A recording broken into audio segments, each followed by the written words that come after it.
Okay. And Marshi's here up on stage. Hi, Welcome, Marshi. Marshi. Hi, everybody. Thank you for having Oh, me. oh, you bet. How are you, Linda?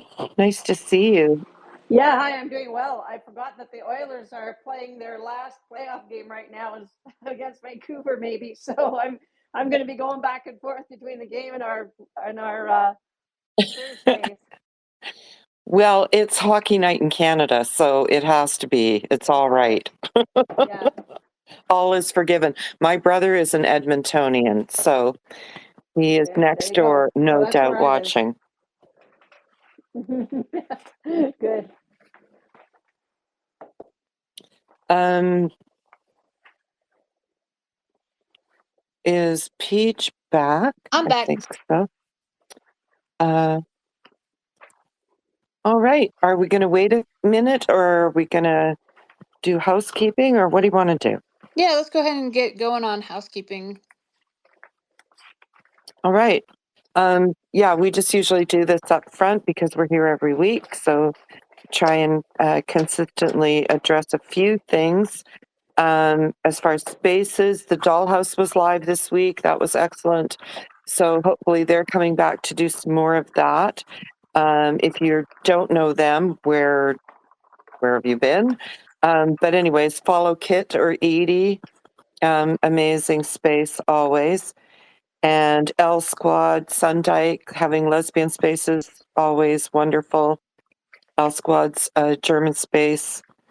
Go on, Emmy. This is my standard advertising slot every week. So yes, I know. on Friday afternoons, the wonderful Euro Franglaise, Annoying Orange, does her French readings with a wonderful group of women, and always something to look out for. So there we go. I have one to add. Sarah, who's in the space with us, Sarah Zaremba, now runs a What is Feminism space.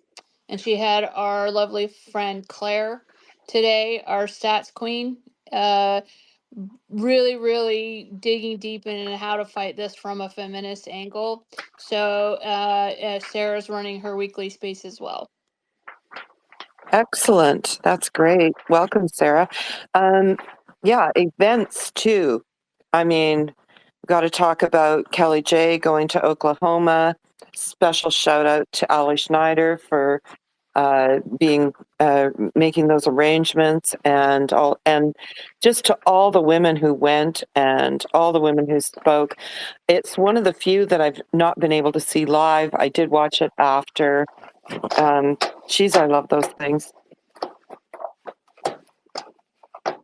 Hey, Linda, can you mute your mic? Because it sounds like you're building a birdhouse. Gotcha.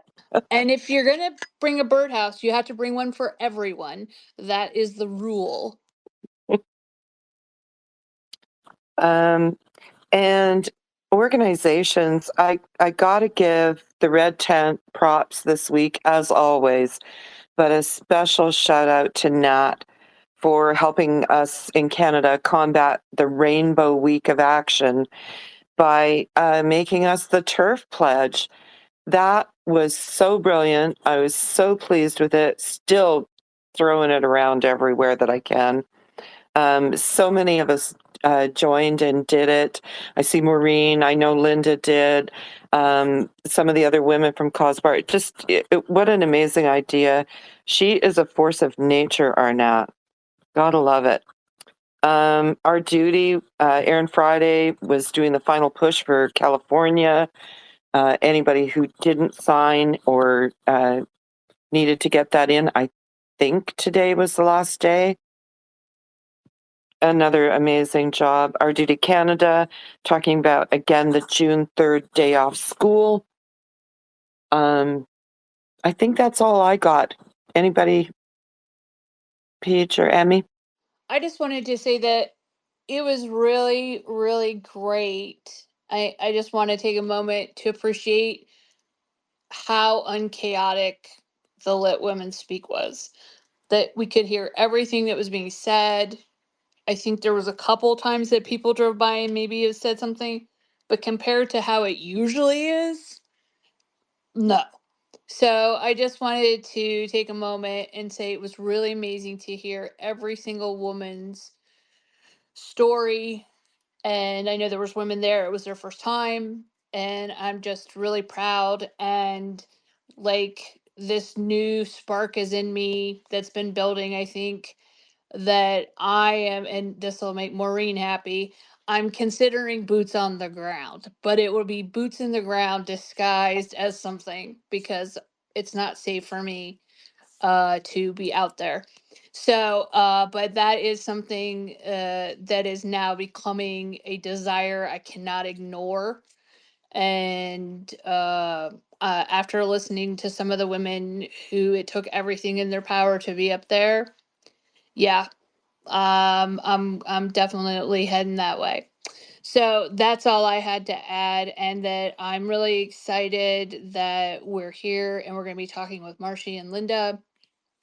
Carolyn is going to try and make it, but if anyone follows Carolyn Johnson, she got stuck in the Dallas Love Field Airport all day yesterday. So not the best, and she did not get to attend the Let Women Speak like she was planning. So she may not be able to join us tonight, but we've got Linda and Marshi, and we're over the moon excited that they're joining us. Definitely. I did want to say too, it's really difficult for me to monitor a whole bunch of different chats. So if you have questions or comments, if you can put them in the chat for the space, that would be great. And I'll try and follow along as best I can here. So I guess let's talk about sports. I mean, my God, every day it just seems like some new fresh hell of track and field or something. Caught Linda's post today. It's just unbelievable. I feel like, is everyone blind but us? Like, what is actually going on here? So I wanted to know, Linda, like, when did the gender thing become really noticeable for you?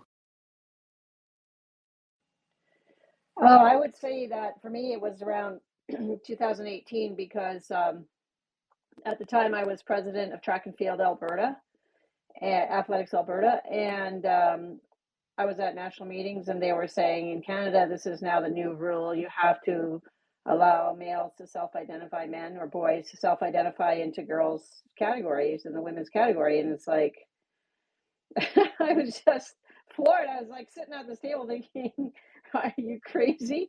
We know the records. We know it doesn't matter. World records, Olympic records, national records, provincial records, school records. You go right down the list. The best boys and men are always better than the best women and girls. So what really are you talking about? And they basically just gave me a blank stare or looked down at their hands and just said, well, shrug their shoulders like that's the way it's going to be. And there was no logic to it. There was absolutely no logic to it. So I had to make a decision in a very quick instant at a meeting table whether I was going to just go along to get along with something stupid, or if I was going to have to be the one to say the emperor has no clothes and be the one to speak out, because I just couldn't figure out. There's no way I was going to sit there and say, yeah, I guess I'll just comply with this. There's no way. It must have been really confusing, I'm sure, too, because you're sitting at a table with people that for decades have been championing women's sports getting advanced, or sitting beside you trying to get that done, and then all of a sudden they're telling you something that you know is obviously untrue. Well, and then the only thing I could make sense of it was when I was looking at the policy proposal on the document, the one entity that was pushing it is the anti-doping agency in Canada, which if you the irony and the hypocrisy of that is crazy, because they still test women and girls. If you have one drop of exogenous testosterone in your body, you get a huge ban from sport. And that only, even if you took testosterone as a female athlete, you might get, if you're lucky, 7, 8, 9% advantage But to let a man come into women's sport like they were demanding of us is essentially saying, but that's okay to have somebody come in that has 12, 15, up to 160% advantage. As long as it's a guy, he can cheat and do whatever he wants. If you're a woman and you take one drop of testosterone just to even try to keep up with them, you'll be banned for life. So it's so discriminatory, even just and hypocritical, even on just that level, that it was blowing my mind as I was sitting there thinking, this is like suddenly the world went upside down. It really is just mind-boggling. You wrote a really brilliant book, which I really loved, called Unsporting with Barbara Kay. Has anything changed since the book, Linda? Yeah, a lot of things have changed, and a lot more people are talking about it. And the very fact that you said at the very beginning of this space that how can people not see what's going on? I think everybody sees it now. Everybody sees it now. So the ones who are left supporting the nonsense are the ones who have made up their minds that they'd rather violate female spaces and women's rights just for the sake of a few. And I'm sure that some of them feel a few, like the trans-identified males are and somehow vulnerable people, and somehow we're supposed to put all of our rights aside for a few underprivileged, vulnerable people, when in fact that's just not what's going on. These are men who want to take an advantage of us, and I think a lot of the people who are left supporting this are absolutely just convinced that they're vulnerable, people who need help, these guys.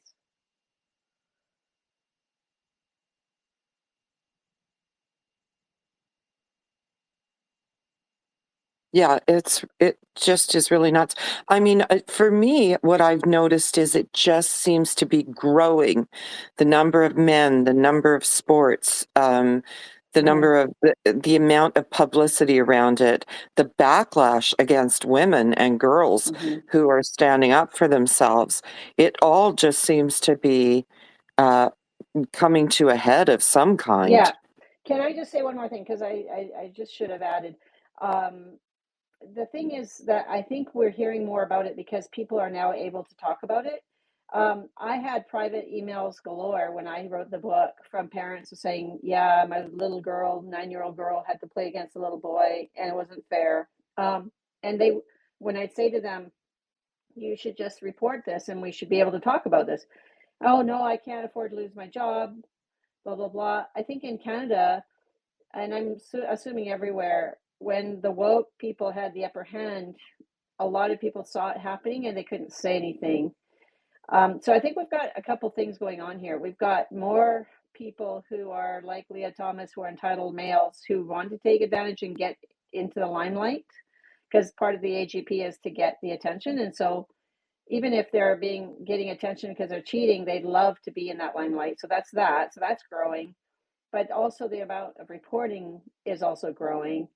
And you're right, it is coming to a head. But one last thing I wanted to say is 2 weeks ago, or almost 3 weeks ago now, I was in British Columbia, and the private members bill was put on the table, the Fairness in Women and Girls Sports Act.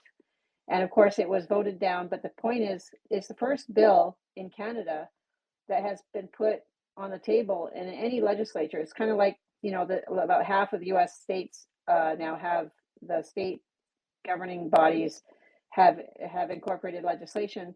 But this one 3 weeks ago was the very first one that was put on the table. And if you had told me before this year that it would be British Columbia, somebody in British Columbia, an MLA who would put that bill on the table in British Columbia, woke British Columbia, I would have fallen over. Like, I would not have believed it. And now it looks like the party of the guys that put that on the table, they may very well win the election in the fall, and it will become the law in British Columbia. So, and when I talked to the young woman, Hannah Dreger, who crafted the bill, and she had consulted with me back in November, what I didn't realize was when I was there with April Hutchinson and Hannah and everybody in the legislature building looking at the bill that was going to be submitted that next day, I asked her, how long did you work on this bill? And she said, well, I've been working on this bill for 4 years. I used your book to write it. And I'm like, whoa, like that really, that I, so basically, if you think you're not making any headway, you put your message out into the world and somebody takes it, somebody you've never met and you've never heard of, and they start working on something behind the scenes. And that's the encouraging part. I think there's a lot of things happening where women and girls and people at local levels and different people who we haven't even heard of yet are going to be stepping up and fighting this battle with us. That's really amazing and really encouraging, Linda. I love that story. I guess that leads me on to, I mean, you were the person who took the resolution to the 2024 Conservative Convention. You've since met with the Premier of Alberta, Danielle Smith, about this issue and other issues around the gender issue. Now, I know you have plans for the next couple of years. However, do you have an interest in politics? Is that Yeah, something? yeah, I would run if I had the chance to. But the thing is, I ran for something else in 2009. Like I ran and I lost by 3 votes. And it was okay because I learned a lot about the political process in Edmonton, Alberta, in the Conservative Party. At that time, there was some other issues, and my children were like 11 and 12 years of age, something like that. And the day after, when I lost at the final convention at the meeting, they said, "Mom, we're really happy you lost. We want to keep you at home." They needed me at home, and they just wanted me around, and I just understood that, even though I was still coaching a lot. And so now that I'm not, now that I'm an empty nester, my children are in their 20s. I feel like I really could do something. But one of the people, somebody told me when I said that this past year, people who are inside the room, so to speak, in political parties, the minute you get elected, at least in Canada, you really do have to toe the party line. You're really subjected to the policies and the priorities that the party has. And it might be something where they don't want you to speak out in that moment about this thing because you're a team and you have maybe a different, priority for that, that first half year or whatever. And I would absolutely hate that. I would hate to not be able to speak my mind or say something on Twitter that I want to say. So I'm not sure. I mean, I would run if I had the freedom. I'd probably be more suited to USA politics than Canadian in that sense. I'd probably have more freedom in the States to say things. So in Canada, it's kind of hard because of the way the parliamentary system is. If you say something that goes against your party, all of a sudden it brings everything into jeopardy. And so I would almost rather be that person that sort of works behind the scenes with legislators, trying to help them with their bills and their policies, and then be able to speak out independently. I just feel like that's probably more my thing. But I wouldn't be against running if I saw an opportunity to do something, or even if somebody would say, like, if you got appointed to the Senate, could you make this thing your thing? Oh my goodness, like I would work so hard. This has to change. This is just like the worst thing that's happened in women's sports, honestly. I will do almost whatever it takes. Well, we're so grateful for everything that you've done already. And boy, I tell you, maybe that's the thing we need to start campaigning for. Linda Blade for Senate.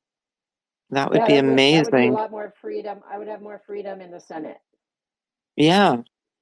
Hmm. Yeah. Wow. I had not thought of that. That's amazing. Yeah. I wonder if we can get a campaign going for when you get back. Is that too self-promotional? I Not just like one bit. put me somewhere where I can actually be active and not just be a nice person sitting on their butt somewhere putting your hand up. You know what I'm saying? Yeah, totally. No, that's not one bit self-promotional. It's a great, great idea. I am 100% behind that. I love it. Thank you. Yeah, Yeah, we have to figure out a way to make that happen. I'd Oh, love we've that. got like lots of Canadian women in the room saying, yep. We could do that. That'd be I know better. Emmy wants to speak to the Anderson Cooper CNN show as well Oh my as gosh. some other things. So please do, Emmy. Oh, goodness. Listen, why don't we leave him to one side for the moment where he so rightly belongs, because that was just dreadful. And I don't want to start us off with so much negativity because, oh my gosh. But actually, I had a question for both Linda and for Marshi, and I'd like to maybe take us back a little to sort of a 30,000-foot view, if you will, for both of you women. And it's more a broader question about what sport has meant in your lives, and just beyond, the achievements and the wins or what you learn from the loses. I'm also thinking about, just what it's meant in terms of building your character, and also how you apply it to sort of the broader everyday life, that you both lead. So, Linda, if you wouldn't mind, if we're not at a crucial moment in the Oilers game, and then Nope. Marshi, I'm we'd downstairs. we'd love to hear from you too on this, please. Thank you. So, so I know I feel like I'm already spoken far too long without introducing Marcy. Sorry, Marshi. And Marshi, or I totally admire Marshi. So I'll just say this really quickly. I mean, I had the opportunity to be a national team athlete, but also NCAA scholarship winner and All American in the States when I was in college, and then traveled the world on behalf of Team Canada. Then became a coach, then became administrator. My whole life would be different if it hadn't been for sport. And I feel like this is the least I can do to give back all this activism and advocacy. And truthfully, I think Marcy would probably say the same, but I won't speak for her. She has a journey. She's in swimming, I'm in track, and I'll just let her describe what it means to her. But I can tell you, it means so much in my life that this is why I cannot stop speaking out, because it has made all the difference for me. Beautiful. Um, Thank Thanks, Linda. Every time I hear, I talk to Linda privately, we go to events, I listen to podcasts, every time I hear her speak, I learn more and more. So I just admire her so much and respect her enormously. And she has been on this particular journey or fight battle for far longer than I have been, but I'm just really so thankful to her to be able to talk through some of the things that we're dealing with in the States and what's going on in Canada and give me your background. You literally wrote the book. So just really honored to always be invited to speak next to her. But to answer your question, for me, I mean, I could talk for like hours of what sports has done for me, but one of the things I've been thinking about recently is, well, two things. So I went to the University of Arizona on a full athletic scholarship, and my parents were not college graduates themselves. So I was really the first generation, and I'm the oldest of four kids to go attend college. And we're living like most families, paycheck to paycheck. So I did not have a college fund waiting for me at graduation.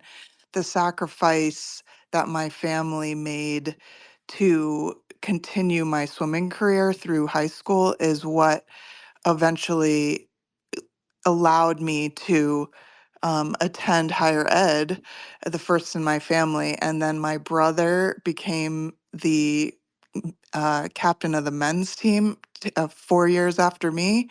And my younger sister then became the swim team manager, which also brought a scholarship for her to be a part of the team, although she didn't actually compete in athletics. So paving the way for my family is something that athletics gave to not only me, but all of us. So that's something I've been thinking about recently. And then another thing that I just briefly touched on in that CNN interview is, the year that I won an NCAA championship title, at the start of the season, I had written on a goal sheet what time I wanted to go. And in swimming, like track, we calculate down to the hundredth of a second.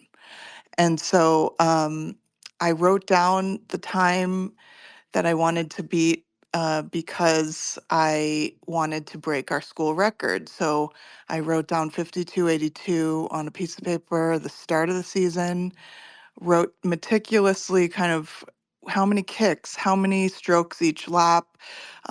And I could visualize that the entire year. And I did. I thought about the race so much that I was dreaming it every night. That's how much I was thinking about it. And when I touched the wall at the end of the season, I touched in exactly the time that I wrote down on that paper.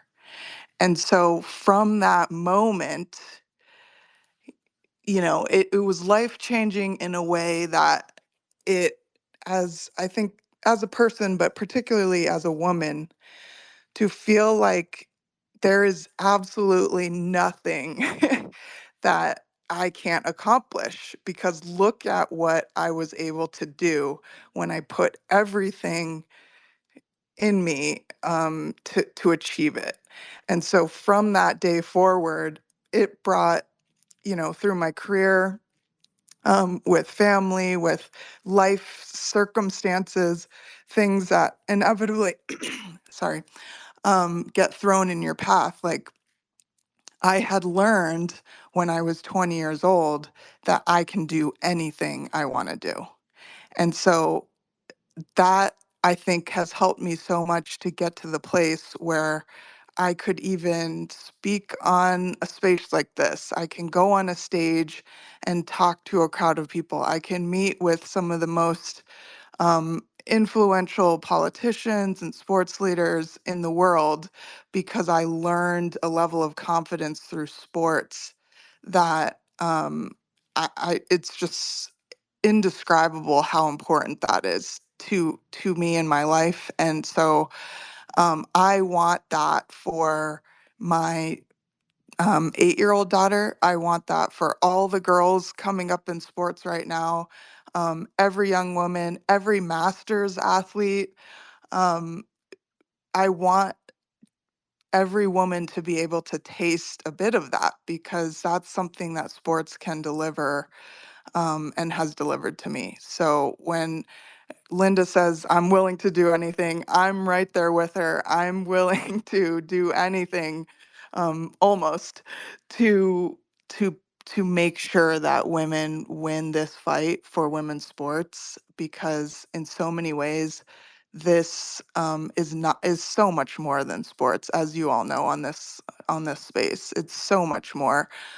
Teaching women that we can achieve our wildest dreams is something that cannot be taken away from us. And I have a question Marshi, real. Oh, PJ, I'm sorry. sorry, just to tease this out a teeny bit longer. Marshi, can you just talk briefly, or however long you'd like to, about the year after your 52-82 Mhm, year, what mhm. happened, and also um, after school, what your career, what your sporting activity and your achievements led you to in terms of jobs and success. Because, and I'm saying this, I'll post the link to it later on this evening, but I was watching, of course, the wonderful conversation between yourself and Kim Jones about how you came together to form Icons, and that part of the story also really struck me as there's a lot of lessons there. So if you could maybe just tease those out a bit. And Pija, sorry for speaking over you. Sure. Um, Another lesson that I learned after that race is, from that moment, I made even loftier goals. It was my junior year that I won. So senior year, I want to be named swimmer of the year. I want to win the 100 and the 200. I want to break all these records. So I had lofty dreams. And at the very beginning of the season, I blew out my shoulder, and that was it. That was the end of my swimming career. I swam for my senior year with one arm. I trained with one arm. I still miraculously made it to the NCAA championships and ended up 12th somehow. I mean, it was just such a difficult year, but that's another lesson that I like to communicate to policymakers is, a lot of we hear a lot of um, comments from opposition saying, if there's so few, it doesn't really matter. I mean, how many races really are there? Well, to me, if Leah Thomas was in my race with me the year that I won that title, that was my last race, and I didn't even know it at the time. Every race could be and is somebody's last race. And so how can we say that little girls or young women or masters athletes um, that one race is not important enough to protect your fair treatment and fair competition for, because that was my last race. And so that was a very, very difficult year, but I eventually had to, against my will, abandon my Olympic dream and go into the working world. And basically, this similar conversation in one of my first interviews with kind of a big company that I was interviewing for, because my degree was in marketing and sales. I told the story, and I was hired basically on the spot, because if you can communicate, all of these life lessons that you've learned in athletics to your next potential job, I mean, they want to have somebody who has perseverance and goal setting abilities and all these characteristics that athletics really foster in young women. So yeah, I would say that absolutely launched my career. That competitive spirit. I was basically every year on the awards stage for my job, just because I wanted to achieve, I wanted to perform and do well. Not for the trophy. It's really not about the trophy. And I think most athletes will tell you that. It's not about holding a medal. It's about the process of and fulfillment of hard work leading to goal achievement and success and victory. And so you can apply that very directly to the real world as well in your career. And then I met my husband and got married and started having kids. And so stepped away from my career to raise a family at home. And that's when, being at home, potty training toddlers, I watched on TV Leah Thomas win a national title and stand on a podium that I once did. And that launched me into my next accidental activist career. And ever since, for the past little over 2 years now, I've just been day and night working with incredible women like Linda Blade and Kim Jones, who's the co-founder of Icons, the women's organization that we've founded to basically, in a lot of ways, advocate for the female athlete voice. I had a question for both of you. I think it affects it, more so for Marshi, but like Coach Linda said, everybody knows now. We know the coaches of these teams, whether it's elementary, high school, college, whatever, that they're basically this isn't fair. And for what here in the United States, they could still speak up on it. I understand about their jobs and all of that. But my question more of is, sports are based off of integrity, right? And strength. And Marshy's story and Linda's story just showed us that. And now we're teaching kids from a young age that the way they get ahead is by cheating. Because that's basically what this is, bottom line, right? It's cheating. Do you think that there's a breaking point going to come with coaches, or are we eventually going to see men on in the WNBA or men on the national soccer team? Where do you think that there will be a point that more coaches, more people actively involved with these kids speak up? Linda, you go on this.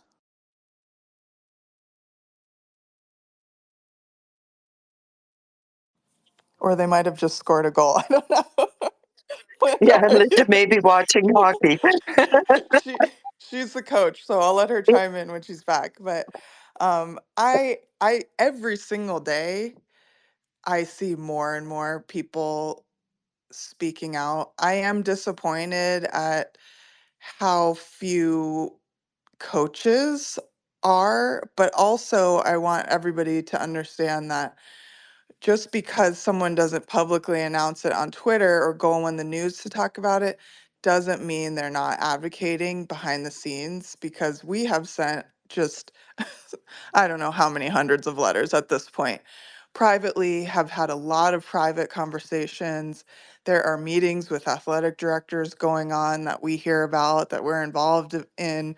There is a lot of discussion behind the scenes that we don't know about yet, but I think we're at the point now where we're going to need to see, and we're starting to see coaches quitting or being more vocal um, over their objection to allowing boys and women's sports. So it's just more and more. I think not just coaches, everybody in general needs to now speak up, because the urgency is here. There are girls really getting severely injured and sexually harassed, and all the terrible things we know that come with this. And if we can prevent even one of these from happening because a coach or some parent takes a stand, we need to do that, and we need to do it quickly. Yeah, sorry, I was desperately looking for where was that speaker thing that I can click on and off. Sometimes it changes its position on my phone, so apologies. I was here, I was listening. But one of the things I want to say is shortly after I found out about this as president of Athletics Alberta, and I had a meeting with the president of Athletics Canada, a man. He had come to Edmonton, and I took him to dinner, and I just sat him down and I said, Bill, let's talk about this thing, this policy. I said, and I know what the records are. I said, Bill, you really, really do know that this isn't going to be right. Like that there will be no more opportunities for girls or women in Canada if you're allowed to do this, having men and women's sports.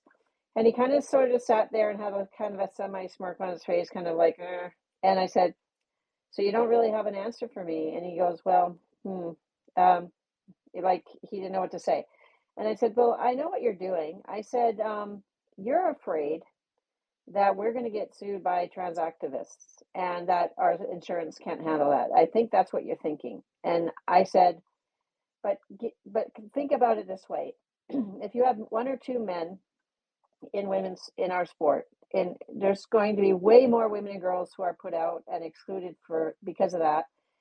And don't you think that women and girls, don't you think the chances of legal action are going to be much greater because of you're basically discriminating against the majority, and there's a lot more women and girls than there are trans activists in the sport? And he looked straight at me. He said, girls wouldn't do that.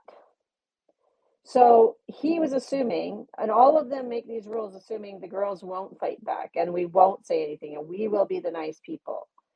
And so what Marshi and Kim have done through Icons and in partnership with Concerned Women for America, there's so many different groups in the States who have partnered up and are just Marshi and Kim themselves with Icons Women, like just helping with lawsuits, legal action. To me, that's probably the greatest development so far. And it proves Bill wrong. and so it makes me happy. Um, and so, like, I just think that I don't. I'm sad that we have to go through all of these hoops and legal hoops to actually fight back. But I'm happy to see, especially the lawsuit by 16 women against the NC2A. I have more to say about where the fight has to be happening at what level, but I'm going to let Marshi just chime in a little bit on these legal these lawsuits because I think they're super important. Yeah, thanks, Linda. Yeah, we obviously, since the moment I watched Leah Thomas race, like I think everybody was thinking, I hope there's just a rainfall of lawsuits on the NCAA. And as time went by, just educating myself on what is the legal landscape, who are the people involved, and how did we get here? How do we get out of it? I learned it is a lot more difficult than what I thought just sitting and watching the TV. What I am thrilled to say is that almost 2 years later, through our network of female athletes, attorneys, advocates, I mean, just so many scientists. Through this network, we were able to put together a legal team led by, oh, is that you, Linda? Put together a, I'm so sorry. I don't know what's that's going on okay. here. I have no idea. Sorry. Put together a legal team led by attorney Bill Bach, and he was able to help find a pathway to sue the NCAA, the University System of Georgia, because the meet was held at Georgia Tech. And we basically have been grassroots, very grassroots crowdfunding to support this lawsuit against the NCAA. We have been fortunate enough to be connected to so many athletes across the country, dealing with this firsthand, or that know of a teammate, or somewhat some other athlete involved, that we've been able to connect 16 female athletes to sign on as plaintiffs in this lawsuit against the NCAA to really hold them accountable for the harms that were done in 2022 for swimming, but also to basically force them to do the right thing and to change their current policy that really is no better 2 years later, and ban men from women's collegiate sports and opportunities like scholarships and accolades and whatnot. So if you are interested in learning about more about the lawsuit and the plaintiffs, we actually have several more that will be joining on, several more athletes that will be joining the class action lawsuit. We're open to athletes in the NCAA that have eligibility moving forward. So freshmen, sophomores, juniors.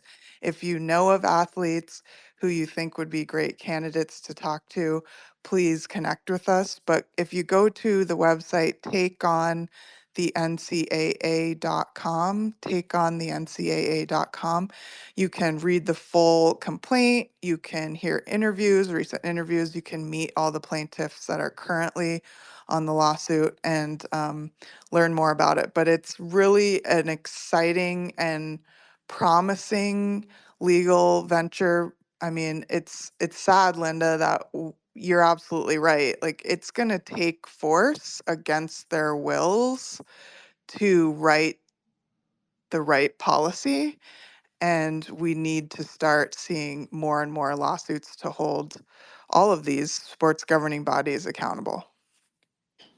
Mar- So can I just add, can I jump in quickly now? So this is it's critical that we support these kinds of things if we can.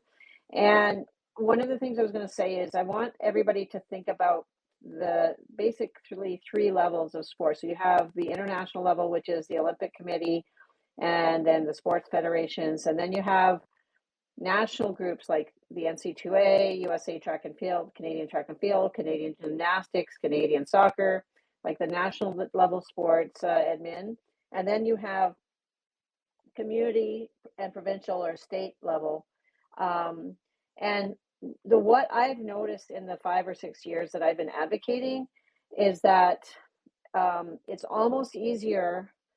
So what's happening is if you target the top level, like International Olympic Committee has been very resistant, but like World Track and Field and World Rugby and cycling, the individual international sport federations have some good policies. Some of them are starting to enact the policies. And then another very simple way to act is on the local level, like parents can join your local school, like a local school board or local sports association. In Canada, you have the schools sports and you have the extracurricular individual association sports that are linked into the Olympic movement. If you can be on those boards as a parent at the ground level, and like with me and being president of the provincial, like Track and Field Alberta, I was able to have a policy at ground level that went against the national policy. So I think if you think about the 3 levels, operating at all 3 levels has to happen at the same time, because if you change one, the other 2 won't, and that sort of thing. But what I think is really what I'm seeing happening is that effectively the policy already, if you just take just track and field, for example, the policy already has changed at the international level. And then, of course, our national governing body in Canada, since they couldn't argue with the international governing body, they actually then said, well, the provinces, you get in the individual communities, you have to allow boys into girls sport. But if the people who run the provinces and communities say no, that leaves the national bodies sort of in limbo and vulnerable. So what I see, at least in Canada, is that if we work at both ends of the spectrum, international and local, at some point the national in between people will have no choice but to go along and align with all of the sex-based policies. But what I like in the States is that the individual states some of them are having rulings, and again, international governing bodies, they're making their rulings, but you still have these big chunks in the middle, like with Title IX and with NC2A and stuff, that are still where the battleground is. So they're fighting there, which I like. But I think the real key will be to fight at both ends towards the middle, and then force the national governing bodies to comply through alignment of all of the top and the bottom. That's how I see it. I just had a real quick question. Marshi, how do we support the lawsuit? If you go to takeonthencaa.com, there is a place to donate. If you're interested in contributing, it goes directly to the legal fund that's supporting. We've, I think, submitted over 17 amicus briefs across the country in various legal cases going on. But by far our biggest venture that we are funding is the NC2A lawsuit. So you can donate there. Also send to your friends, send website to others to let them know this is where you can help and contribute directly to the athletes who are putting their names on the line. Many of them, most of them are still in college. So if you can imagine being on a campus alone, putting your name to a lawsuit while competing in the NCAA against the NCAA, when you talk about guts, these athletes have it. So we just want to support them. Follow them on Twitter, give them encouragement whenever you can. All of that helps as well. So, Linda, I have a question. Do you think so? If lawsuits are successful against the NCAA, is this going to impact Canada? Yeah, I think so, because the Canadian equivalent to the NC2A is the Canadian colleges and universities university sport system.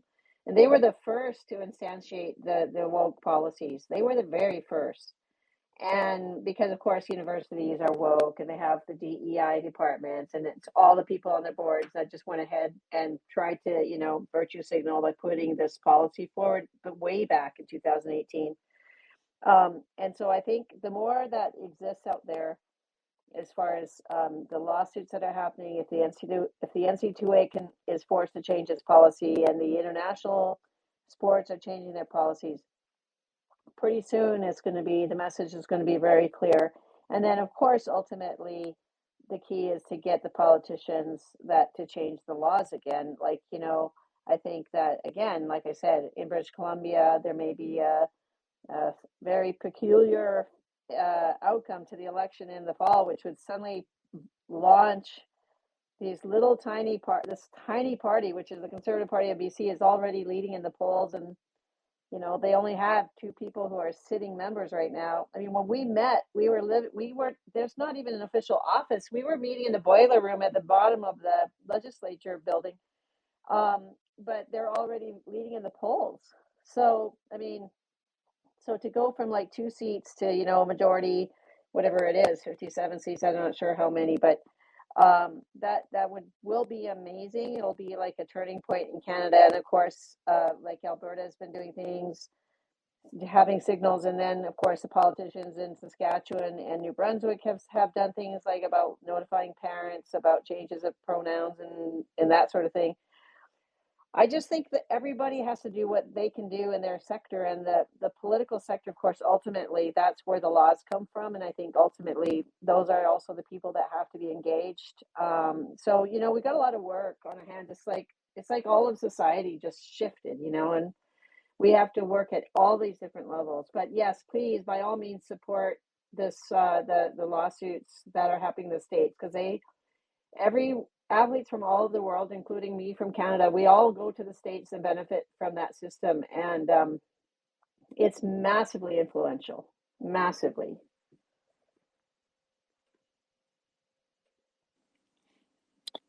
Yeah, thanks. Yeah, absolutely. I wonder. I think like both of you have collaborated with so many incredible women from who are speaking out, from Riley to Carolyn to April to others. I'd love to hear a little bit about how that has been for both of you. Um, I, Linda, I think did I connect you to April 1st? Yeah. Yes, you So did. I'm just so incredibly proud of her. She wrote me an email. So she came through our website, iconswomen.com, and filled out our join the network and wrote a little email that I got on our end. This was like 2 years ago. And she said, I'm training to compete against a man at the national championships upcoming in the next month or so. I don't know what to do. I'm just having just such anxiety about it. This is disrupting my training, my sleep, and I feel utterly helpless. And I could identify with that helpless feeling because that is so much of how I felt watching what was happening in the world go down. And I think just in writing her back, she was just so appreciative. And this is something I see over and over and over again with athletes that reach out to us, is just the appreciation of being heard, that somebody knows what I'm going through and how hard this is. And from there, I mean, if you can imagine, and in Canada, I hope that she's a bigger deal even than here in the States, although she's very well known here. Um, to see her on stages now with some of the most influential people in both of our countries and telling her story, going on Pierce Morgan, Megyn Kelly, and all over the place, having documentaries made. She had a museum exhibit that was taken down because they're terrible, trans activists, but just the level of fame and reach that she has with her story now, I'm pushing her. You need to write a book. Like, it's so incredible, and inspirational to people, that I really see April as, I mean, she's one of my heroes now, but because I've seen the arc of her rise from that very first email. And I think right after that first contact, I connected her to Linda and we all talked. And then Linda's just really been able to launch off the planet in Canada. And so it's just a great team that hopefully will grow up in Canada. So that if you can support April, please champion her. You send all her stuff out. She's incredible for Canada and really for the world. She's a great voice for female athletes across the world. Yes, it speaks to the fact that Icons has had such a successful website and presence online, and like we in Canada have COSBAR, but you know if you're an athlete and you're looking at these women in the States, looking at the NC2A and stuff, and then you find Icons Women. And we are very connected because Icons Women and COSBAR, me in Canada, all like COSBAR and all these other groups, are 10 different countries. We've combined as a consortium on international consortium on female sports. So at the international level, where a lot of these groups from different countries are collaborating. And even before Icons, there was a Save Women's Sports with Beth Stelzer, and then that had to stop in 2022, which is interesting because at the very meet where Marshi was piqued by seeing a man on a podium, and at March of 2022, and it's St. Patrick's Day in my mind because that was my sister's birthday, and I was supposed to be visiting her in Florida, and then I flew up to Atlanta to be at the Save Women's Sports rally and protest against Leah Thomas, and there were things going on that I knew was getting really tough for Beth and Save Women's Sports to continue in. And shortly after that, there was sort of various things that happened, legal action, Minnesota, where she was based, and she just kind of had to step back. And right in that same month, or just shortly after, then Kim and Marshi stepped up and came roaring onto the scene with their website and with all of their capacities and all the people they knew. And it's sort of like I always say, Save Women's Sports was the ignition, and Icons Women was the engine. Like it's sort of like Save Women's Sports got it started, Save Women's Sports USA, they got it started, and then all of a sudden Icons came on, and then people like April, they just, when they're panicking, they go and they find Icons, and so I was so appreciative of Marshi introducing me to April, because in Canada we are spread out. This is no news to anybody, but we're spread out over like 4.5 time zones, something like that. We're so huge, and we have so few people, and so we all relate to the place south of the border. Like if you're in Vancouver, you tend to relate more to what's going on in Seattle and south of you. And here in Alberta, we relate to a lot more to Montana, for example, than necessarily across to Manitoba or Ontario. So a lot of Canadians relate north and south. And so it took Marshi to introduce me to another Canadian from Ontario who was like, I was in Alberta, April is in Ontario. And so it really took Marshi triangulating us and bringing us together. And I do remember that first meeting, and I promised April, because she was the first active Canadian athlete who was also a member of Team Canada that ever had decided to speak out. And it was my commitment to April was huge, because I thought, if I cannot let this woman down, like we have to help her, we have to spread the word, we have to make this work, because finally here we have an athlete who's speaking out. And I can't say, April is such a superstar, honestly. Like all of the things that she has been able to do, and the just the advocacy and being on all these programs, and she's such a natural when it comes to speaking with like the top people, as Marshi was saying. And I am so happy to let April be the star. She is the star because she's currently competing. Like, I'm the old woman who had my turn, and I'm just so happy to be behind her and just watch her excel in that realm and in that capacity. It's been just fantastic. It's been such a perfect partnership. I just can't say enough about what a hero she is, and I'm totally grateful, ultimately infinitely grateful to Marshi and Kim for introducing me to to April. That's a big difference between men and women, isn't it? Like we're sitting here building each other up, and there's no ego involved, and your language, even though you're in sports, which is naturally competitive, that plays no role in this because we're women. And I just think that just speaks to ours as a sex class. So big ups to us there. That's all I want to say. I just really liked what you had to say there. It was beautiful. Well, thank you. Thank you very much, BJ.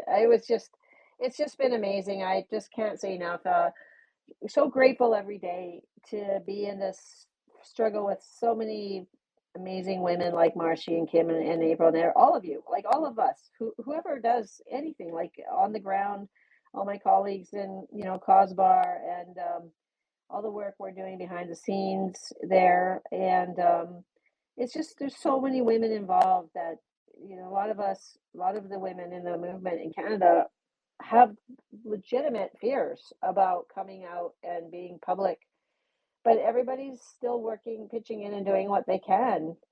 And we all find our niche and what we can do, and that's what my advice would be. Just find something that it's actually fun for you to be involved in, whatever level, because if we don't have fun while we're doing this and enjoy being with each other and sort of pushing this big huge stone up the hill, whereas we have a boulder, we're just pushing it back up the hill. These are our rights. Sooner or later it's going to get to the top and roll down the other side, but we're still all pushing up the hill.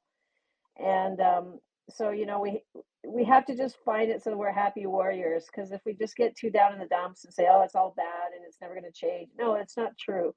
We made a huge difference so far. I love that. I love that Happy Warriors idea, and I think, of course, this is where the coach in you is coming out to psych us all up to keep going when we feel tired.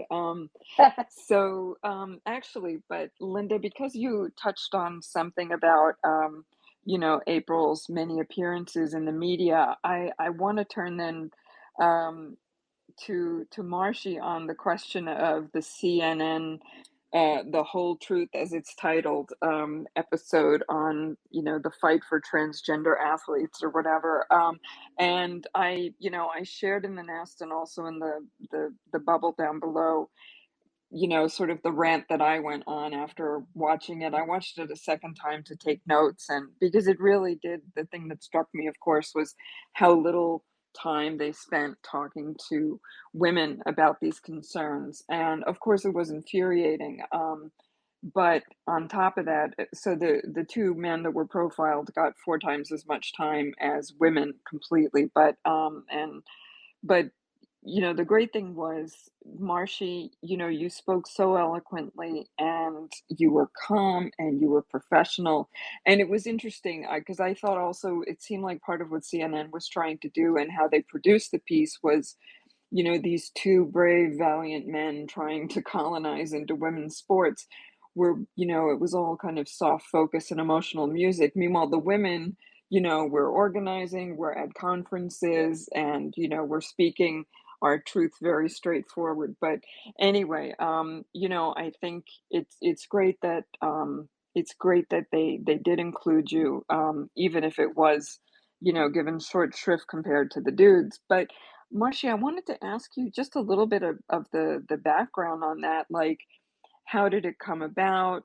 How long ago did they interview you? I'm thinking this was last summer, if I'm not mistaken, in 2023. But also, like, how much footage did they record before they, sort of chopped everything down? And what did they tell you up front about what their intentions were?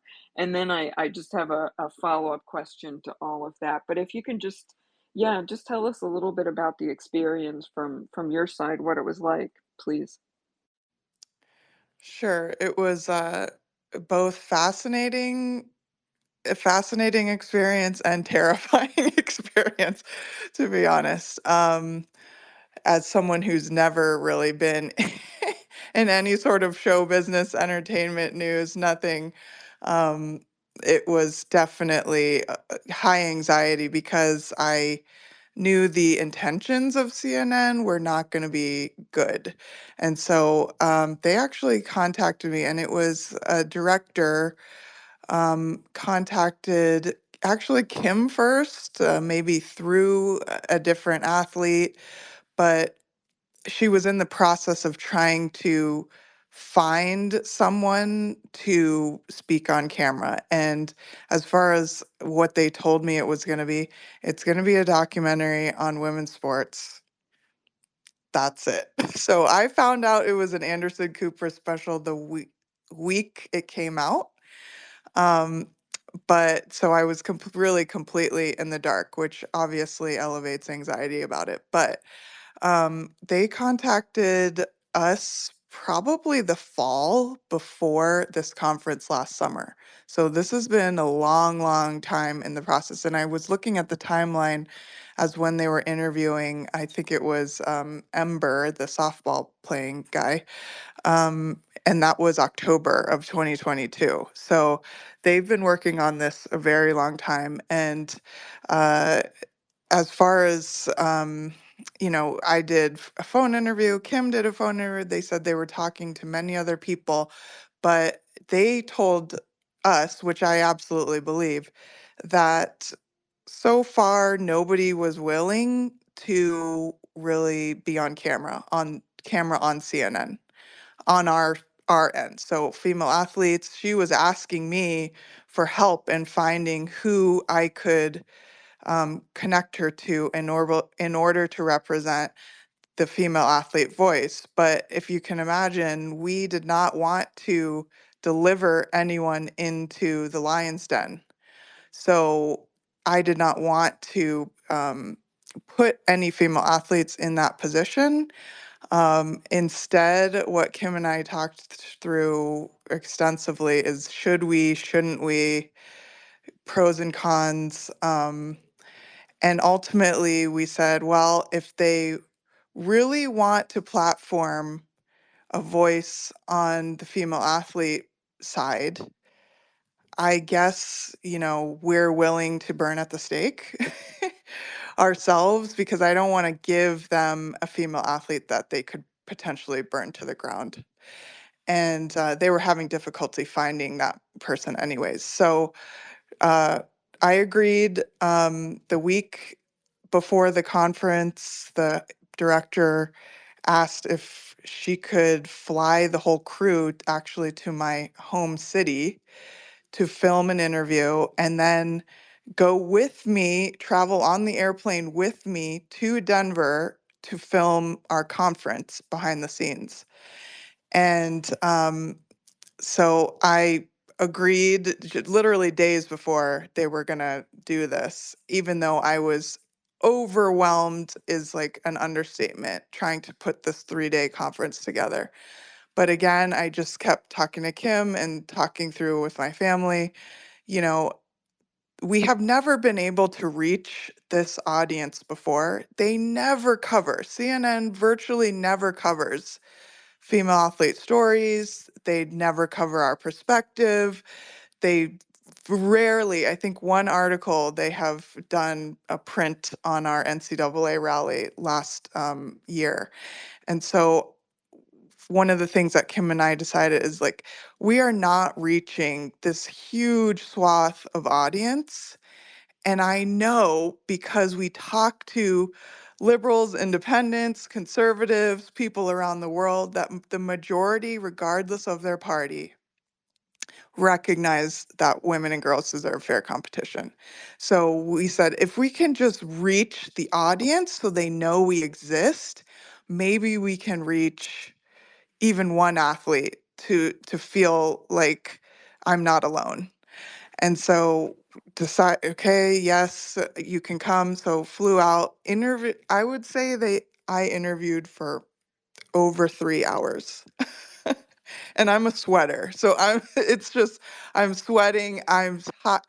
I'm going to say the wrong thing. It was just very, I just want to, do the best for our team, right? Our crew. If I'm going to be the representative on this thing, then I want to make sure that I'm saying the right things and everything perfectly. And looking back now, I think I put way too much pressure, but that's how I felt, a lot of responsibility. And so they did the interview here in my hometown. We flew. Um, they were at the conference filming, and Emmy, I know that you're very disappointed in the end result. I have to say that I was pleasantly surprised at the end result because I thought it was going to be a hit piece and they were going to misrepresent us completely. They were going to, and I think one question they did cut me off when they asked, did Leah Thomas break any rules? And I said, no, Leah Thomas didn't break any rules. And then cut. Actually, it was, no, Leah Thomas didn't break any rules, which is why the rules have to change, which is why the rules are wrong. And so that was the only kind of thing I noticed. But I thought, they broadcasted that we're funding a lawsuit against the NCAA, put our name up there. They platformed Donna DeVerona, who's a wonderful voice and one of the most inspirational female athletes and Title IX warriors that there is on this planet. And even showed a little blip of Riley. And so I thought I was pleasantly surprised at how we were represented, although, yes, it's notable that we were given just a few minutes versus the story of the men. But I will also say, and maybe for those of you who haven't watched it or don't want to watch it, or even if you've watched it in the past, if you go back and kind of watch again through the lens, I thought actually, in my opinion, maybe Linda, you can disagree with me, but anytime these male athletes are platformed in the news, I believe it's a net win for female athletes. Because in an article, we see that the language and the pronouns are used. It's very confusing. Even if there's a photo to really fully understand w- the absolute injustice. And when you see on a screen a man speaking live with a 5 o'clock shadow about his pursuit to crush women's records in the NCAA, your eyes are not deceived. So yes, it's all emotional. There's no science. The one sentence of science is and Linda can debunk that probably in a second, but no science. It's all emotional testimony about why I want to belong and feel accepted into you receiving my identity how I want you to receive it. And you also got a glimpse of kind of a typical mother of one of these trans identifying men who I see replicated every time I go testify at a board meeting or um, for a state bill that's coming up. You see these very overbearing mothers, very highly emotional in the trans activist t-shirt, kind of almost petting. She was like petting her son, very, very, came across as a little unstable, talking about how important it was for her. And so you see a lot of mental health um, things playing out on the screen. And also you hear, one of the athletes, Ember, a softball player, was talking about how he didn't care if he won or lost. Like the best game he ever played in high school softball, he lost, but he felt like the girls accepted him on the team. And so hearing these things as an athlete, it's really triggering because women's sports and girls' sports, like we do care. In high school, we care about winning and we want to succeed and win titles and championships. It's not just girls' sports is not the throwaway, and boys' sports is the one that is trying to achieve the championship trophy. Okay, we need to take women's sports equally as seriously as men. And so hearing statements like that, but I thought one of the most profound statements in the whole documentary was at the very, very end. And I don't know if anybody picked up on it, but it was actually Anderson Cooper.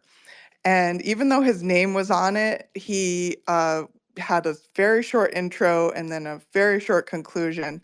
But at the conclusion, he was talking about how several states, I think 25 states now, have passed legislation. And he didn't say banning trans athletes from girls' sports, which is the lingo that we typically hear, right, from the activist position.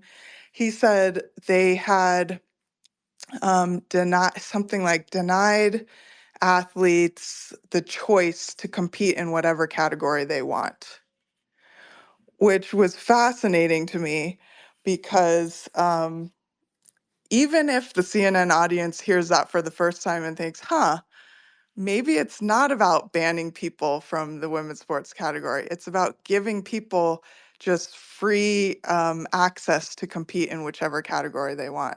So I thought that that was a big win, and I turned it off and I turned to my husband and said, I think that he might be on our side actually after that statement. But I've went on too much. So Emmy, I see you have a question, but go ahead. Yeah, no, listen, you're fantastic there. And actually, because I wrote it down, he said this debate is not expected to die down anytime soon. So far, at least 24 states have banned transgender people from competing on teams of their choice, which certainly was striking. But no, Marcy, actually, I agree with you completely. Even though, they spent such, so many minutes on the two guys and everything.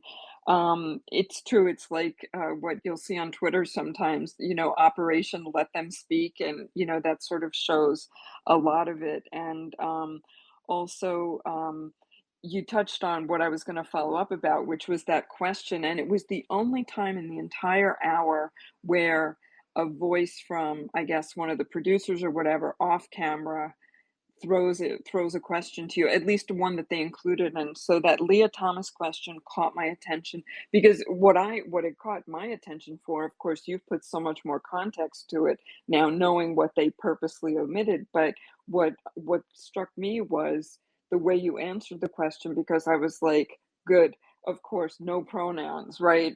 Which I thought was really important.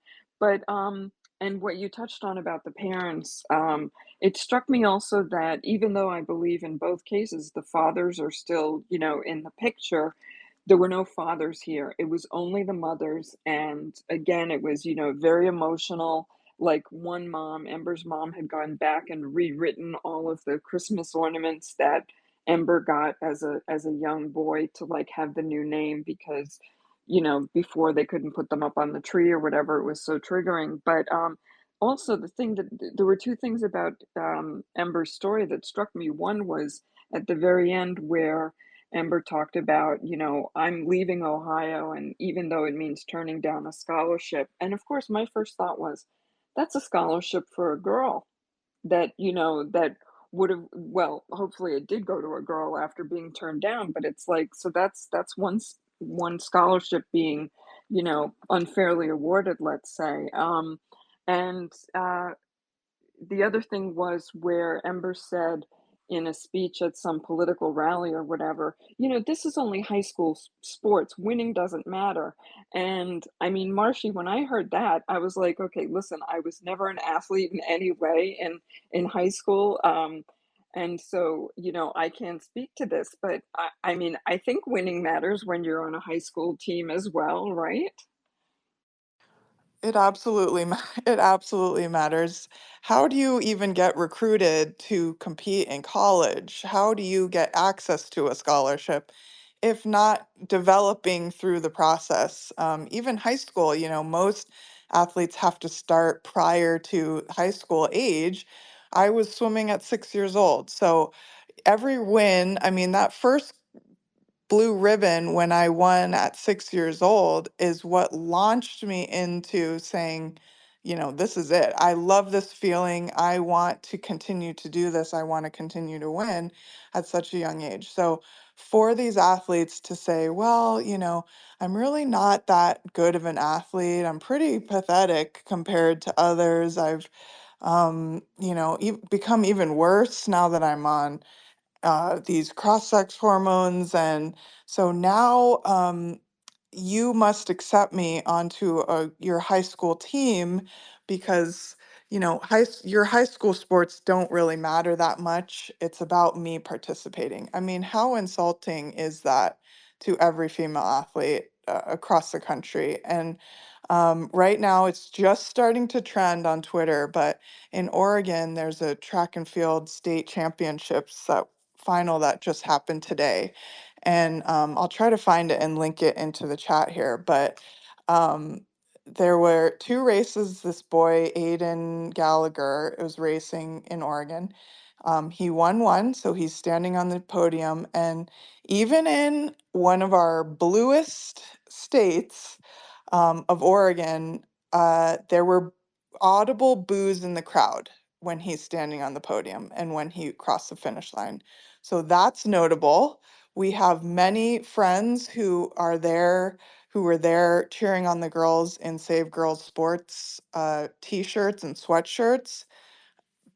Really, when Linda talked about making more of a stand and more people standing up, like this is a testament to that. And then also, I just watched the video of one of the races. He got second place, and the first place girl just, they were duking it out at the end of this race. And I am in tears watching her. She, sorry, she just would not give up. These high school victories, they matter. They matter so much. And that race is a testament to how much this girl's determination affects, me, so far removed from sports. And athletes across the world are going to see this now. And it's going to encourage the next girl to keep going, to keep going. Don't quit. We hear a lot about boycott. These girls need to stand down. They shouldn't even show up to race. But when I tell you, when we're talking to athletes about considering lawsuits against entities like the NCAA, I mean, we wouldn't know who Riley Gaines is if we didn't have the podium picture of her next to Leah Thomas.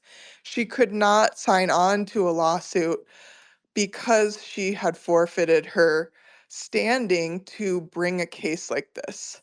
So, although we support female athletes absolutely, if that's what they choose to do, and many have retired from their sport. They've changed, they've lost weight to go into different categories of their competition. They've quit altogether. But for those athletes who want to continue, like, we should not encourage little girls to have to surrender their opportunities. Um, and hopefully one day all of these records and results will be rectified. And so that's, if you didn't race and get second place, you'd never, that title given back to you, you wouldn't be there to accept it. So I want people to really consider the ramifications of asking little girls. And ultimately, the responsibility is on adults, like the adults in these high school associations, the coaches we talked about, the parents to stand up for their daughters. Like, um, putting it on the little girls is something that we should consider last, and we should support the ones who want to do that. But really think about all the different ways that we can advocate for them, because that girl racing and beating that guy, that needs to go on an ESPN or Sports Center highlight in my opinion. So yeah, that's my take on that. Gosh, that's so powerful, Marshi. You had me crying there. Oh, it's so true though. She worked so hard, and I mean, truthfully, it matters. It's so important to the people who are in it. And you know what's interesting? I cannot top what Marcia just said, because that's everything. I mean, it's important to teach girls empowerment, not learned helplessness. And the truth is that when you hear a documentary like the CNN one, or it's never ending. Whenever you hear, like Marcia says, when you let them speak, what you hear is if they say it doesn't matter, sport's not that important to me, it's about being seen, about being accepted. Literally, that's them saying that they're using women's sports, female sports, as social therapy. They're using the sport as a therapy tool for men. That's just it blows my mind every time when you listen to that and you think sport was not designed to be a therapy, social therapy. Women's sports was not designed to be social therapy for men. And yet that's exactly what they're using it for when they say those things. And the fact that the mother is there reinforcing it, how she feels, it's how he feels, and yet here are the emotions of the girls. Who's considering the emotions of the girls who are learning to be helpless? And that's why when Marcia sees a girl like this fighting for every centimeter of that race, it's so inspiring because we cannot stop fighting because sport is not there to be social therapy for men. Sorry, that's just not what it's there for. And we get the minute that society gets over this stupidity and we look back, I guarantee you're going to look at things like that documentary and you're going to say that is so 2020s. Like really, it's people are going to be so embarrassed for these people. Like, why were you saying that? What in the world were you thinking? Right? And so we just have to keep plugging away until this becomes not a thing anymore, I guess. Well, I think too, we've had, I mean, I remember very well the time when it was, oh, what's it going to take? Some girl's going to have to get hurt for this to change. Well, many, many girls have been hurt. Um, and the train harder. Oh, if girls would only train harder because, these low testosterone boys and all the rest of it. We know it's just all garbage. But apparently, women are the ones who need to stand up for women and girls. It's not happening from other sources. I shouldn't say that exactly. There are some men, I hate doing the not all men thing, but not all men. You know what I mean?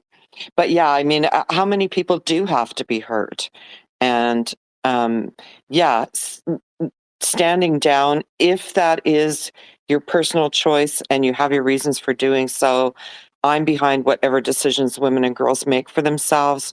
But yeah, not standing down and keep fighting. That's my personal belief.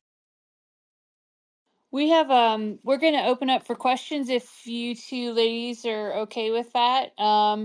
We do have a question as well if I'm gonna read out here. This is from Alice. She said, sorry if this is a dumb question or if it's already been answered somewhere.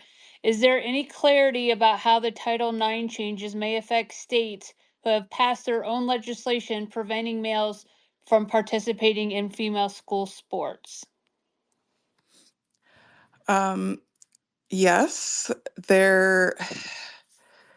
It is catastrophic. The Title IX rewrite is catastrophic. For those of you who don't know, um, President Biden and the Department of Education have basically solidified that the original intent of Title IX to create sex-based protections for females and men um, it no longer exists because you can self-identify into either category you want. So single-sex spaces, single-sex sports, and everything that comes with that, along with academics, dorm rooms. It's touching every element of K through college in the US.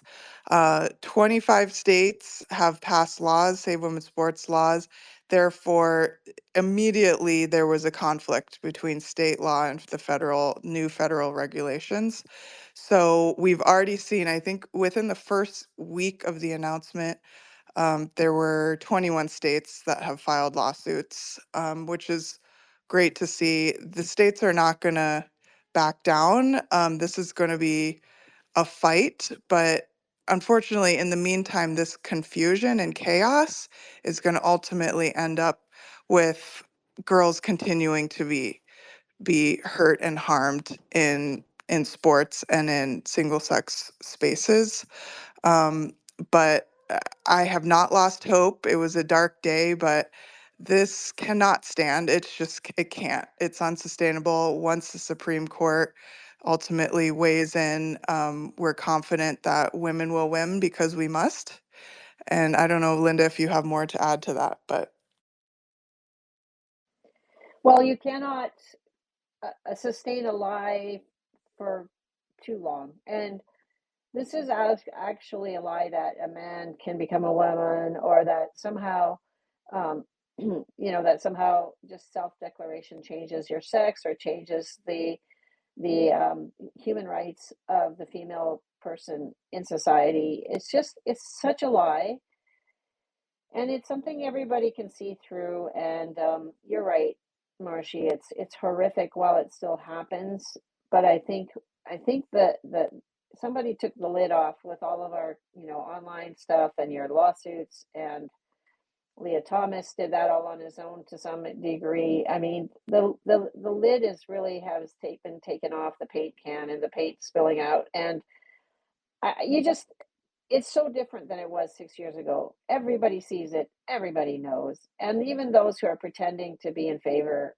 they know. Like, if you have somebody like Megan Rapinoe, the USA soccer star, I mean, she must know in her heart of hearts that she wouldn't have stood a chance if it was all men coming into women's sports back in her day. They for either people are being, I don't know what's happening, whether they're being paid off, like there's all kinds of different motivations. I'm not saying she was, I'm not saying anything like that, but we do know that there are billionaires out there with vested interest in having this ideology propagated. And it somewhere down the line, I think there's a lot at stake behind the scenes that we don't know anything about. And yet it's a lie. A lie is a lie. It cannot be sustained as long as we keep speaking the truth. And I think, that's really what it comes down to. And unfortunately, who knows how many people have to suffer before everybody collectively regains their sanity. But, we just have to keep going. What's about the social credit score is more important to, I think, women like Rapinoe, right? Being invited to the Yes. parties, to elbow rubbing or whatever. I mean, she's the epitome of Yep. pulling the ladder up here in the States, Exactly. in my opinion. Absolutely. Yeah. But she has to know in her heart that what we're saying is the truth. I mean, look at the men's FIFA and the women's FIFA. Like, you just cannot, I mean, she couldn't compete with the men. She knows that. So I just don't know what could be the motivation other than what you're saying, the social credit score, the advancement in that world, whatever it is. But we know that it cannot be sustained in the long run. It just cannot be. And Marshy's right.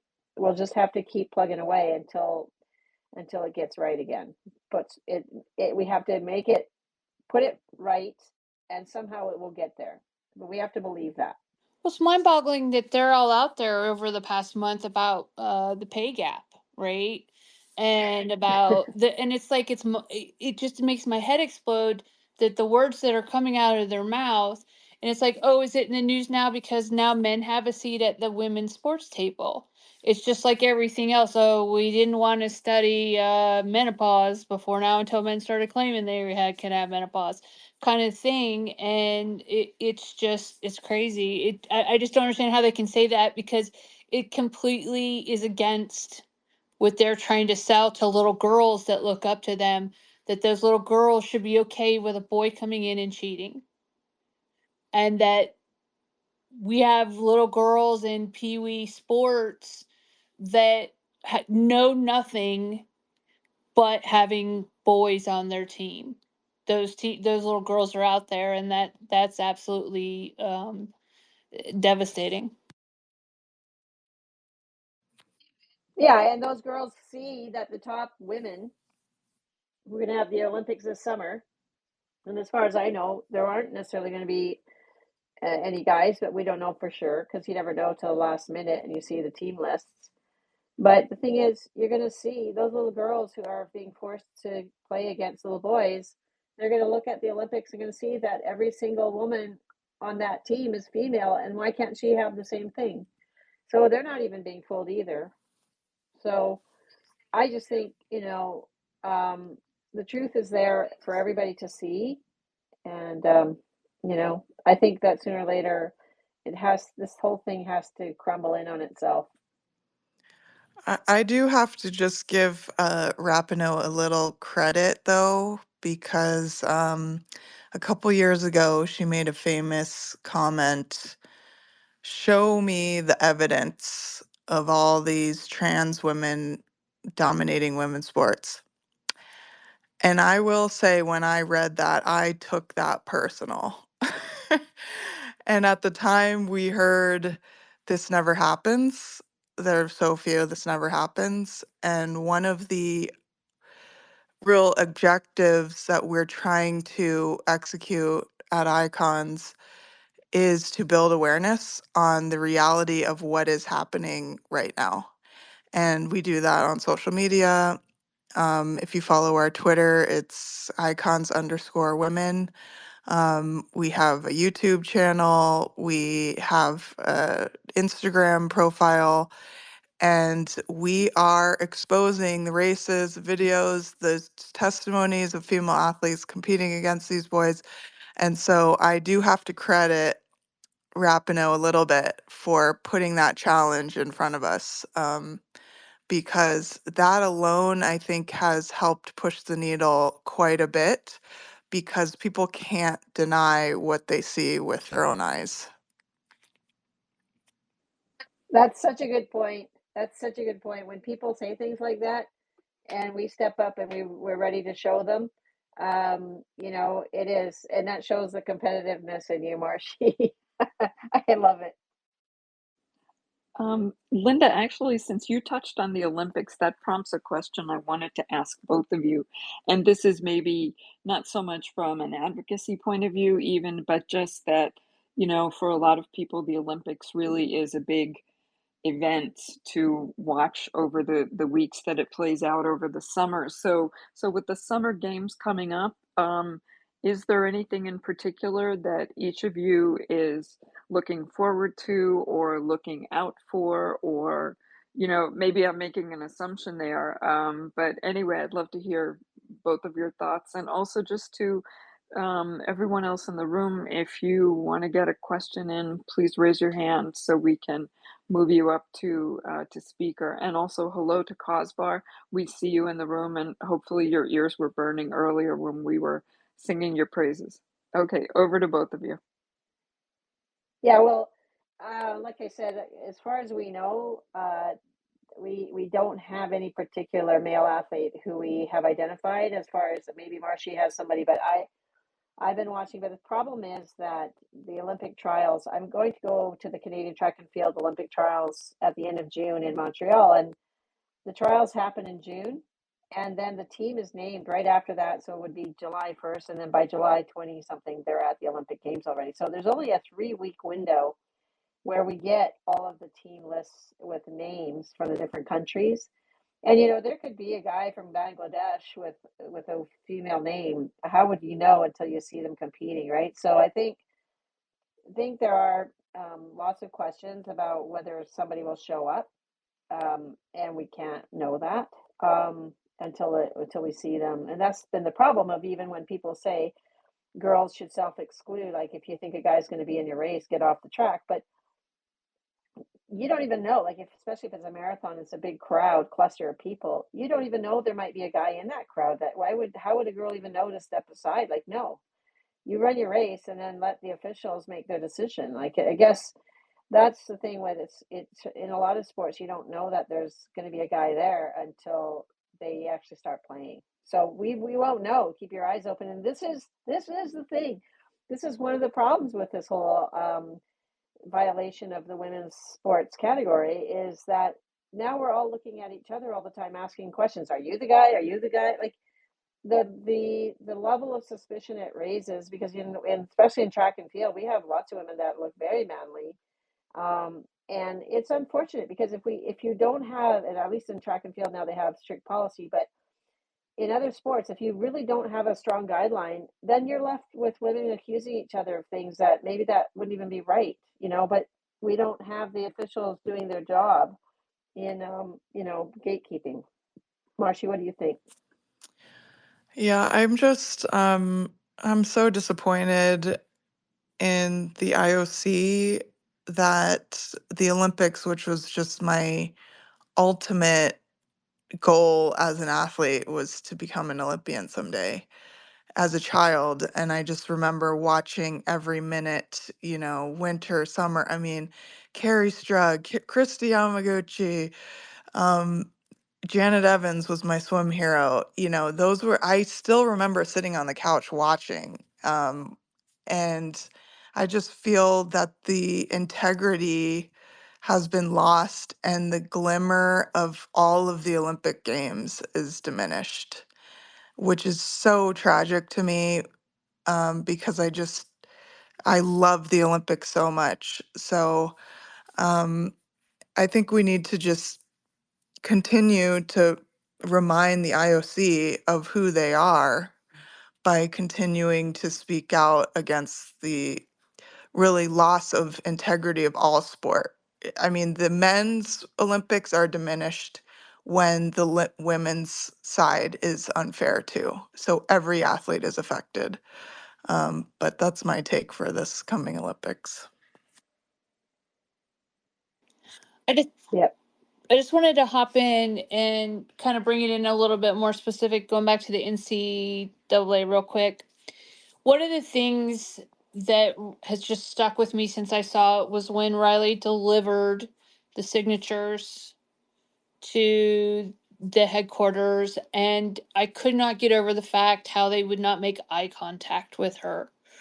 I just kind of wanted to ask you, Marcy, and also you, Linda, how is it, it must be, I'm just tremendously in awe of the fact that you go up against situations like this all the time, right, where it's just a door slam, door slam, door slam, but you keep making those little moves forward, and I think that's a big difference. There's not a I think the majority of us know that this has to be in little increments, that we get it and we get it.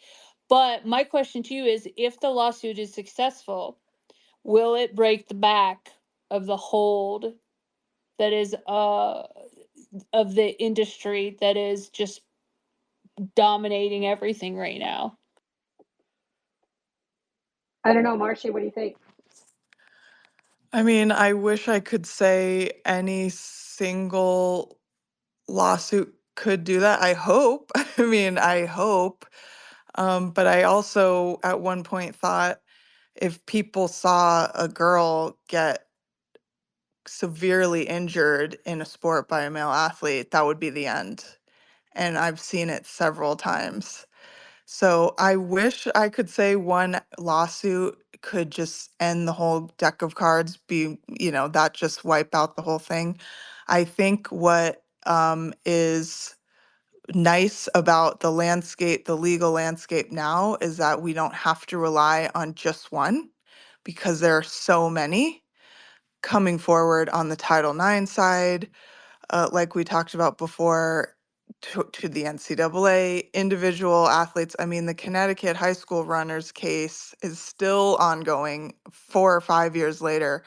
So all of these kind of in tandem across the country, it's raising a lot of awareness, a lot of questions. There's a lot of legal battles being won and some lost, which means that conflict is pushing us closer and closer to the Supreme Court. And I mean, we are all oars in the same boat. So whoever that case is, I mean, we have this, you mentioned the petition that that Riley handed over to the NCAA. That was a group effort by a coalition of women's organizations coming together from all sides of the political spectrum to deliver that. And I think, again, this is not to make a corny sports analogy, but we're a team. We all have to work in our lanes to execute across the world, really, in tandem with each other. And I think that works for lawsuits across the country as well. Canada's putting their hat in the ring now with legislation being brought to the table. Incredible.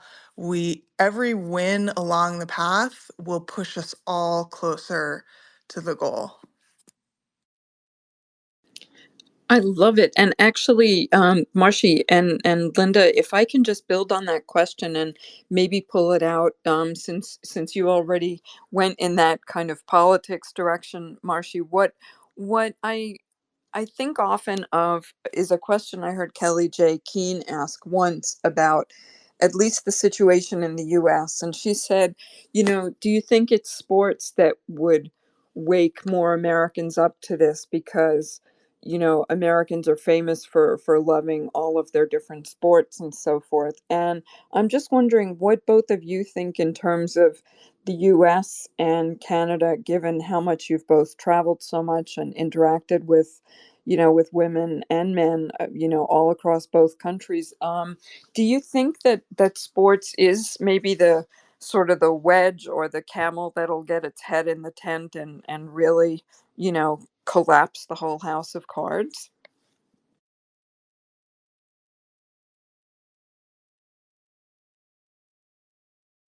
Is that for me?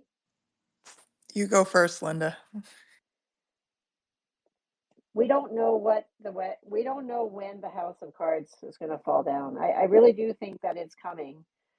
And it could very well be these provincial legislating, like states and provincial decisions, could be the Supreme Court decision in the US, could be a lawsuit.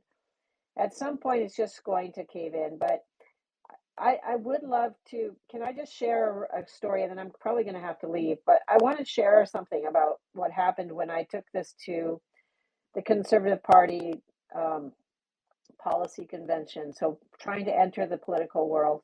I knew Justin Trudeau's party wouldn't want to have anything to do with it, so I engaged with the opposition party. And this whole thing about men and women's spaces is definitely one of those things where people feel really uncomfortable up front, and then once they get used to thinking about it and talking about it, then they get courageous. And so what happened is inside the room. So I want you to think about a 4-month span between April of 2023 last year and then September 23 when the convention happened. So in April we had this sort of Alberta meeting where it was the first time my policy was read for save women's sports and women sex-based rights and prisons and all that. And that what happens in the room, and at least in the one party, Conservative Party, there's like a no mic and a yes mic. The yes mic is people like me have to come to the yes mic and present my policy, read it, explain it, why I put it there. And then people in the room, delegates, can go to the no mic and say, no, we don't want to go there, or they have other arguments. So that's what happened in the very first round when we first tried this policy at the ground level. There were a few guys behind me in line wanting to speak to the yes mic, but there was a big lineup at the no mic saying, we conservatives agree with you, Linda, but we can't be seen to be transphobic. We can't go there. And it was kind of discouraging. I thought we can't even get there in the Conservative Party meeting. But I just kept trying and kept pushing, and we kept doing talking to delegates and negotiating and calling people and all across the country. And when we arrived in Quebec City at the National Convention in September, so that's, a few months later, 4 months later or so, 5 months maybe max, there were 2,500 delegates. Imagine a room, like a massive conference room with 2,500 delegates, all holding, the Blackberries. I know where all the Blackberries are now. Those machines were used for the electronic voting at the convention. So all these BlackBerry phones, everybody had a phone, every delegate. So I went to the yes mic and presented when it was my turn to present the policy. And when it was my turn to go up to the yes mic, because we were put at the very end of all of the policies being considered, and there was this massive crowd of about 50 people crowding around the yes mic. And I thought it was for the policy before ours. But it turns out that when I got to there to present my policy, people were trying to elbow me out because they said, I have been waiting this long to speak to the women's issue. I have been waiting. Like men and women and girls and everybody of every age were standing there with hands shaking, holding their sheet of paper, wanting to speak for on behalf of their grandmas, their aunts, their daughters. And I said, I told the one guy, sorry, I'm the one actually presenting this policy. So he goes, oh, sorry. So he let me speak at the mic. And that crowd, and then so there were a couple no's, like, so I spoke on the yes mic, and then somebody way on the other side of the room spoke on the no mic, how this is hateful, we have to be the party of love, blah, blah, blah. But the number of people who were so eager, like every time somebody read that at the yes mic, all 2,500 delegates in the room just roared their approval of what we were saying for on behalf of women and girls. So that I have never seen, like in all the policies that were presented, whether it was, don't let China influence our elections, all the different policies, there was no policy that was brought up that day except a women's policy where people, like some 25 to 50 people, so there's a massive crowd, was fighting to get to the yes mic so they could speak to this. That's when I got the idea that I'm not on the wrong side here. I'm not in the minority here. Like, everybody is on our side, they just don't know how to say it, and now they're wanting to say it. And so sometimes it's not only just the vote, because the policy was passed by 87%, so now it sits in the policy manual. If Pierre Poilievre becomes the prime minister, it'll definitely be acted upon, I hope. But the point is, sometimes it's the intensity of the support for something that you get the feeling in the room that everybody was eager. Everybody was like shaking with eagerness, wanting to speak to the integrity of women's spaces and privacy. And so I gained a lot of hope just being there in that moment. I couldn't even believe it. Thank you so much for coming tonight, Linda. I know you need to go. We've got a 3-1 hockey game, so priorities. It's so exciting. Anyway, thank you so much. Just such a pleasure. And just such an inspiration. Linda Blade for senator. I love it. We got to make that happen. Let's do it. I will Do be it. there. Yeah. Okay. Thank you. Thank So you. much. Yeah. Bye, everybody. Bye, Linda. Bye, Linda. Thank you. And Marshi, because I think you were going to jump in on that. I hope if you wanted to say something, and also I know you're a mom, you're a busy woman, and you've been with us just for 2 hours. So let's over to you, and then we'll wrap up for the night. And thank you so much for coming. And also, you have my greatest admiration for enduring 3 hours of being on camera while also organizing a conference. So well done. I'm never doing it again. I'm never doing it again. You were perfect. So please go ahead. Oh, thank you so much for your kind words. Yeah, I will just briefly say, because that was an incredible story from Linda, but um, I think when you all on this call are probably expert level, but when we're talking about reaching people in the general population, in our communities, people in our own personal networks, I think sports is one of the easier routes to bring up a conversation about the whole topic, or you just stay focused on sports. A lot of us understand the horrors that are happening in women's prisons right now, which are much more, in a way, severe and just devastating than sports. However, it's very much not as visible to the average person. We can't see what's happening. We don't see the prisoners on a daily basis. And so it's kind of out of our sphere of what we think about or deal with on a daily basis. Sports, however, many of us moms, I mean, I'm bringing my son and daughter to sports practice and games almost every day of the week. if we're not participating ourselves, or if you're a grandmother, you watch your grandkids. So it's very top of mind because we do it every day.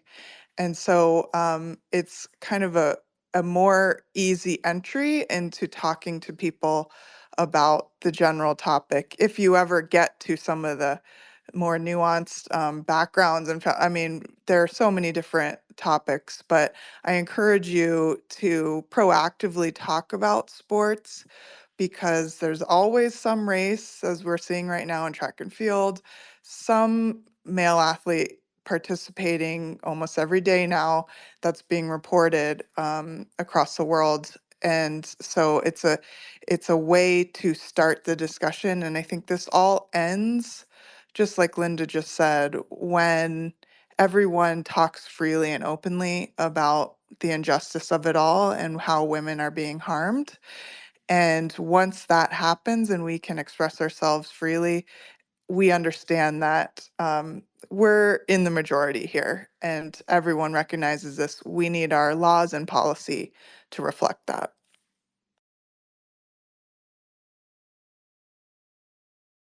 Thank you so much, Marshi. It's just been an absolute pleasure. Your story is so touching as well. I've had goosebumps more than once tonight. It's just been amazing.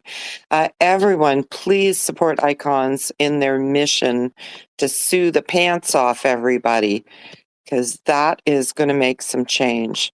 And, support April. Absolutely. She's got some fabulous merchandise. I think as women in North America, we really need to start focusing a lot of support on organizations and women that are moving things forward specifically for us. We love our sisters around the world and have been supporting them for a long time, but we really got to hunker down and start really supporting each other. My humble opinion.